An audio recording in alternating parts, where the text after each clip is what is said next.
तो बच्चों, इस बात का सख्त ध्यान रखो।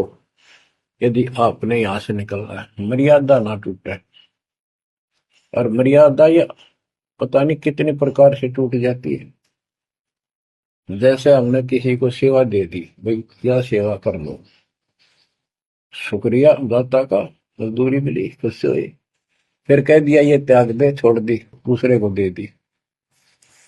बता फिर दुख क्यों मानना?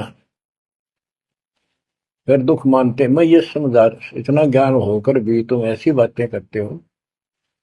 तो शुक्र मनाओ और 100 बार हाथ जोड़ के, भाई बहुत अच्छा, गुरुदेव का आदेश है कि भाई सेवा कर लेगा, मुझे भी और सेवा दे दियो कोई, मेरी नीयत से सेवा करने की। अन्ना मिला तो अपना सबर करे, भक्ति करे, सत्संग में जाओ। 100 सेवा है आश्रम में करने वाले को, बहुत सी सेवा होती है। तो एक बात का बंद कर नहीं बैठना चाहिए। ये प्रार्थना आती है, मेरे को कोऑर्डिनेटर सेवा फेर दियो, ये भी कमजोरी है। जैसे एक डॉक्टर के पास बूढ़ा आदमी गया, कमजोर सा, और दोस्ता में अस्थि पिंजर बने जा शरीर का, जाके बता डॉक्टर जी मैं खड़ा होता हूँ तो चक्कर आते हैं, क्या कारण है? डॉक्टर बोला कमजोरी है, वीकनेस ऑफ बॉडी। बोला पिंडी दुख है, पिंडी पैरों की। डॉक्टर बोला कमजोरी है। फिर वो वर्द बोला जी मेरे सारा शरीर में भड़कुआ रहती है, यानी सारे शरीर में दर्द सा बना रहता है, चबक चबक नाड़ी करती है।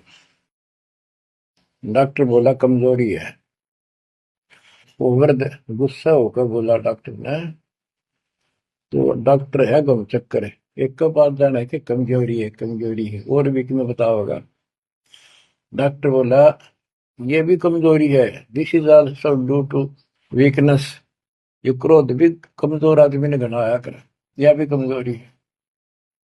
तो बच्चों यह सारी ये कमजोरी है जो मर्यादा से नारी हटकर करोगे, चाहे कुछ भी कर लियो।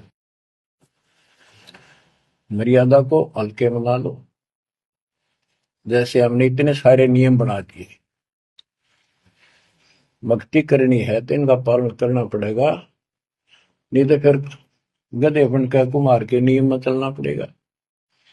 एक कदम भी अपनी मर्जी से नहीं जा सकते, बैल बनकर नाथ डल जाएगी, छच्चर बनकर बग्गी में दौड़े जाओगे, रेडी में, फिर चलेगी क्या आपकी मर्जी?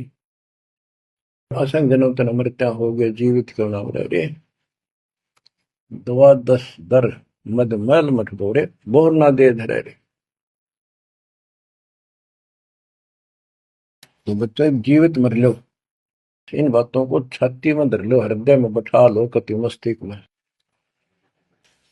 ये संसार आपका नहीं है, ये परिवार आपका नहीं, ये संपत्ति या कार कोठी तेरी नहीं, गरीब काया तेरी है नहीं, ये माया कहां से हो।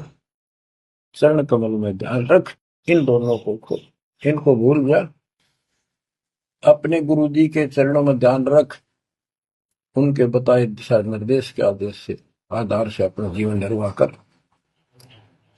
बच्चों आंख खोल लो, बार बार ये बातें बताई जाती हैं। जब ऊक चुप हो जाएगी फिर तो रोना शेष रहेगा, नथिंग एल्स।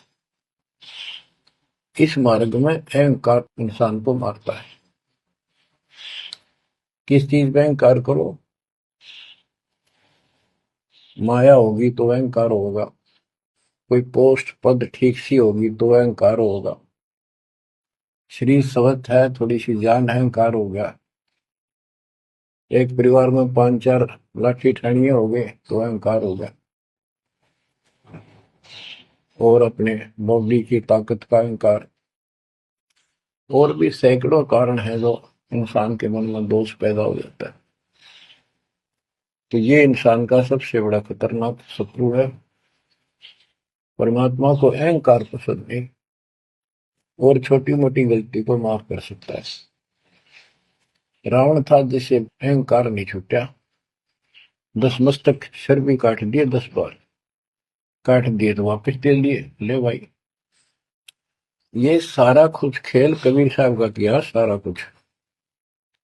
ये आत्मा परमात्मा की है, चाहे आज राक्षस है, चाहे कोई कसाई है, चाहे देवता है, चाहे ब्रह्मा विष्णु महेश है, चाहे कीड़ी आती छोटे जीव है, कोई स्त्री पुरुष है, बालक बच्चे, जीव जंतु सब उसके हैं। काल चाहता भक्ति से खत्म हो जा, ये भक्ति में इनकी आस्था खत्म हो, मालिक चाहता है इनकी भक्ति में आस्था खत्म ना हो, फिर तो कति गए काम क्या है। जो भी जैसी साधना मालिक के नाम पर बैठ कर कहीं कर रहा है, उसके पिछले संस्कार से, उस भक्ति से जो उसको मिलना है, उसके साथ साथ परमात्मा उसको सहारा देते हैं। जैसे रावण ने सिर काट दिया शिव जी के निमित्त, तो भगवान के नाम काटा उसने, वो भगवान की खोज में निकला था।